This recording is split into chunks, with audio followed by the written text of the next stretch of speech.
Si Kasadya Pearl, anak ni Kahidlaw Alex, nagsugod sang iya pagpanlakatan halin sa Bacolod sang gabi, Setyembre 3. Saka siya sa Cebu Pacific flight nga nagalupad halin sa Bacolod Silay Airport padulong Manila. Sa pag-take-off, makita niya sa bintana ang pasilak sang syudad nga nagatalikod. Kag ang mga bintana sang mga balay na daw nagapaalam sa iya. Please bear in mind that an authorized removal of live. Sa sulod sang duha ka oras, gindala siya sang hangin pakato sa kabisera. Pag-abot niya sa Manila, pasado alas 8 sang gabi, ginabi-abihan siya sang kadakuan sang Ninoy Aquino International Airport. Daw pultahan nga nagabukas para sa isa ka mas lapnagon na kalibutan. Apang ang mas manami nga bahin sang iya biyahe, amo ang pagpadayon. Pagkadason nga adlaw, alas 4 sang kaagahon, sakay naman siya sa Philippine Airlines padulong Vietnam. Sa iya pagtanaw sa bintana sang eroplano, makita niya ang panganod nga nagaduyan-duyan kag ang adlaw nga nagasugod sing subang. Ang kahilwayan sang langit kag katahom sang pagkabugtaw naghatag sing bago nga inspirasyon. Kag samtang nagapanaog ang eroplano sa Vietnam, nakita niya ang makabibihag nga mga baybayon kag mga pulo nga daw obra maestra sang Ginoo. Tanda sang bag-o nga sugilanon nga iya pagatukibon sa pungsod nga nagaabi-abi sa iya. Samtang nagahinay-hinay ang eroplano sa pagpanaog, ang panganod nga una, sang naton ginapalapit na lang nga daw himulbulon nga higdaan. Sa idalom, nagasugod na makita ang kahayag sa mga lampara, ang halong sang kadagatan, kag ang kasilak sang mga dalan nga daw nagaabi-abi sa mga bisita.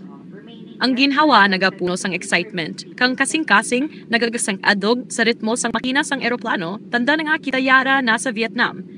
Pagdapat sang ligid sa runway, nagatupa man hanggang handumhag, kag paglaw na nga diri magsugod ang isa ka bag-o nga sugilanon.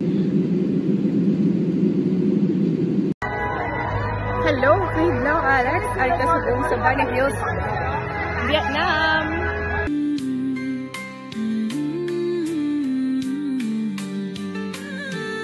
Sa silangan nga bahin sang Asia, may isa ka duta nga daw hiyas nga nagasidlak sa tunga sang kabukiran kag kadagatan. Vietnam, isa ka nasud na ginatamnan sang katahom sang kalibutan kag ginapakamaayo sang kalinong sang iya katawhan. Body, ang iya dunang manggad makita sa lapnagon nga kapatagan kag sa makabibihag nga Mekong Delta, nga ginakilala bilang rice bowl sang nasud. Diri nagaabot ang abunda nga palay kag isda nga nagapabuhi sa katawhan. Ang kabukiran nga nagatindog nga masilak nga bantay, kag ang mga suban nga nagaagay, amo ang nagahugpong sa kultura kag kabuhi sa mga Vietnamese. Sa aspeto sang kultura, ang Vietnam isa ka panumduman sang pagrespeto sa pamilya kag katigulangan. Sa kada pista pareho sang Tet Festival, makitaan ang pagkaupod-upod, ang paghalad, kag ang paglawom para sa masanag nga kabuhi. Sa ancient herbal medicine, labi na sa mga tribu sa kabukiran, nagapabilin ang kaalam nga ginpamana pa sa mga katigulangan. Mga gamot, mga dahon, kag mga anom ginahimo nga tsaa, himulob, ukon lana nga ginapatihan nga nagaayos ang panakit, nagaayos ang ginabatsyag, kag nagahatag sing kusog. Ang eskwelahan kag edukasyon isa ka handom nga ginatuman. Bisan sa kabukiran, makita ang mga estudyante nga naga-eskwela, dala ang ila pangamuyo nga makaangkon sang kaalam. Ang mga universidad sa Hanoi kag Ho Chi Minh City kilala nga nagahatag sang kontribusyon sa Southeast Asia. Sa pagtuo, ang mga simbahan kag templo nagatindog nga ebidensya sang espirituhanon nga kabuhi. Ang Buddhist temples nagapakita sang kalinong, samtang ang mga Kristiyanon nga simbahan nagasaksi sang lain-lain nga pamaagi sang pagtuo.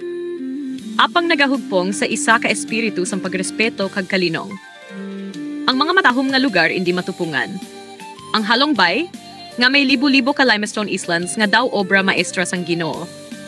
Ang Danang kag Nha Trang, nga kilala sa puti nga balas kag malinong nga baybayon. Ang Hanoi, nga nagasaysay sang kolonyal nga kasaysayan, kag ang Ho Chi Minh City, nga nagapakita sang kabag-ohan kag kauswagan. Ang Vietnam hindi lamang isa ka lugar nga makita, kundi isa ka duta nga mabatyagan kag masapwan. Isa siya kahiyas nga nagapakita nga ang katahom sang kalibutan wala lang ginapakita sa palibot, kundi ginabatsyag sa kultura, tradisyon, kag kasing-kasing sang iya katawhan.